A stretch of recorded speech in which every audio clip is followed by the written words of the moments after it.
नमस्कार, बहुत स्वागत है आपका। आप देख रहे हैं किस्मत कनेक्शन और मैं हूं आपके साथ शैलेंद्र पांडे। आज हम बात करेंगे अजा एकादशी की।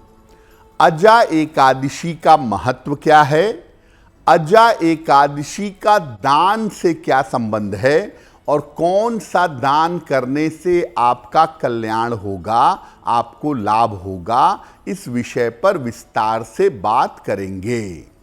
देखिए, हर महीने में 2 एकादशी आती है और हर एकादशी का अपने आप में विशेष महत्व है। आज हम बात कर रहे हैं अजा एकादशी के बारे में। क्या महत्व है? देखिए, हर महीने की एकादशी व्रत, उपवास, मानसिक और शारीरिक स्थिति के लिए विशेष मानी जाती है। एकादशी तिथि पर स्नान से, दान से और ध्यान से हर समस्या पर विजय पाई जा सकती है। भाद्रपद कृष्ण एकादशी को अजा एकादशी कहा जाता है और अगर आप अजा एकादशी को उपवास रखते हैं और स्नान करते हैं तो शारीरिक समस्याएं दूर होती हैं। और अजा एकादशी पर दान का विशेष महत्व है, इसलिए अगर आप इस दिन दान करते हैं तो आपकी मनोकामनाएं पूरी होती हैं। यानी अजा एकादशी पर एक तरफ आप व्रत उपवास रखेंगे, पूजा उपासना करेंगे और दूसरी तरफ अजा एकादशी पर अगर आप दान करेंगे तो इसका विशेष फल आपको प्राप्त होगा। जैसा आपको पहले बताया कि अजा एकादशी पर दान करने का विशेष महत्व है, तो एकादशी पर दान कैसे करेंगे और किन बातों का ख्याल रखेंगे? देखिए, विशेष मनोकामनाओं के लिए विशेष चीजों का दान अजा एकादशी पर किया जाता है। अन्यथा सामान्यतः आप किसी निर्धन व्यक्ति को केवल अन्न का दान भी कर सकते हैं। जो भी चीज दान करें वो चीज सात्विक होनी चाहिए। दान या तो प्रातःकाल करें या अगले दिन व्रत की समाप्ति के बाद आप दान कर सकते हैं।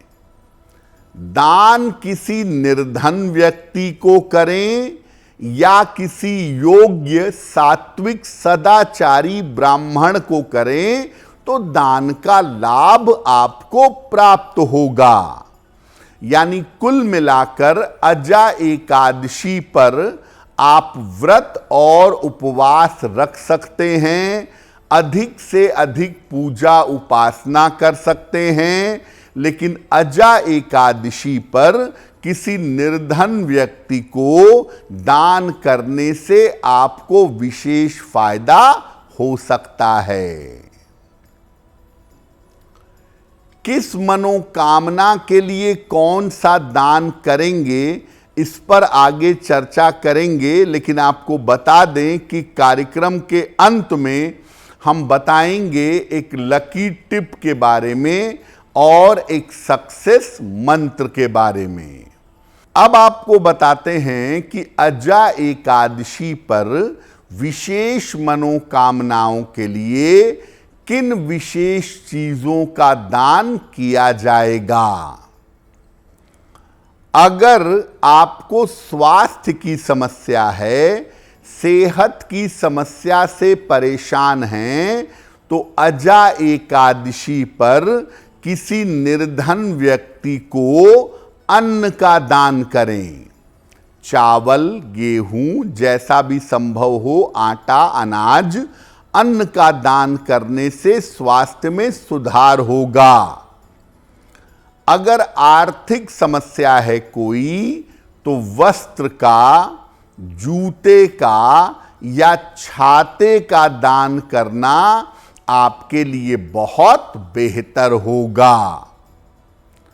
अगर आप शीघ्र विवाह चाहते हैं तो केसर का, केले का या हल्दी का दान अवश्य करिएगा, विवाह शीघ्र होगा।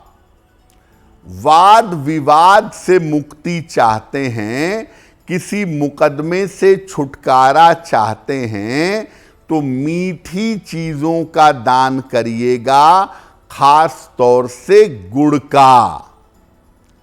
संतान की प्राप्ति के लिए अजा एकादशी के अवसर पर सार्वजनिक स्थान पर पीपल का पौधा लगवाइएगा, बहुत अच्छा होगा।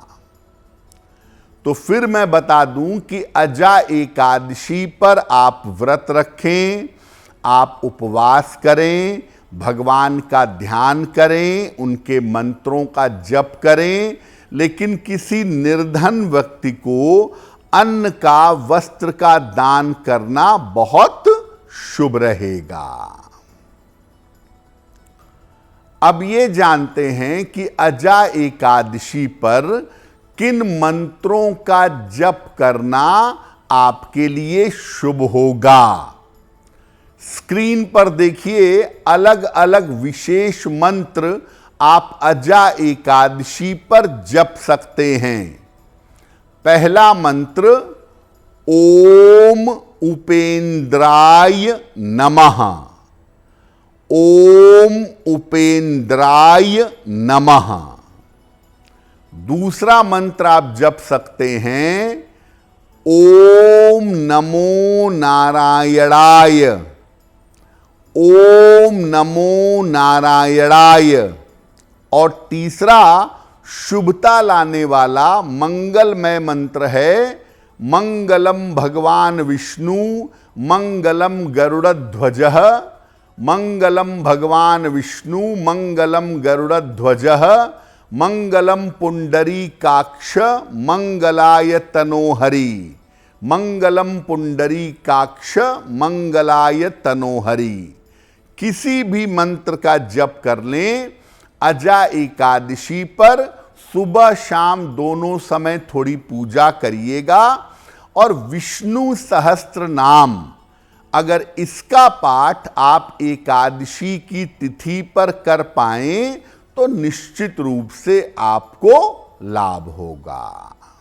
देखिए, कोई भी एकादशी की तिथि हो, आपको 3 बातों का ध्यान रखना है। पहला, अगर आप उपवास रख सकें तो बहुत अच्छा है, और अगर स्वास्थ्य अच्छा नहीं है, बहुत सारी दवाइयाँ खानी पड़ती हैं, उपवास नहीं रख पाते हैं, तो ऐसी स्थिति में जो भोजन ग्रहण करें वो सात्विक हो, उसमें प्याज, लहसुन आदि का प्रयोग ना हो।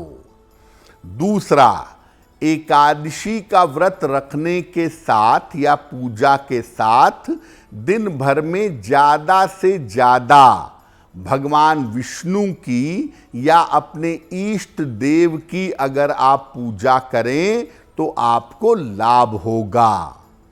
और तीसरा, किसी दबाव में मत आइए, किसी प्रेशर में मत आइए। जितना आप कर सकें अपनी सामर्थ्य के अनुसार एकादशी पर किसी निर्धन व्यक्ति को अन्न का या वस्त्र का दान करिए। अगर आप ये 3 काम करते हैं एकादशी पर, इन तीनों बातों का ध्यान रखते हैं, तो आपका कल्याण अवश्य होगा। अगर आप मुझसे जुड़ करके अपनी समस्याओं का समाधान चाहते हैं और चाहते हैं कि आपकी समस्याओं को ज्योतिष के माध्यम से सुलझाया जाए, तो आप हमसे संपर्क कर सकते हैं, जुड़ सकते हैं एस्ट्रो तक पर।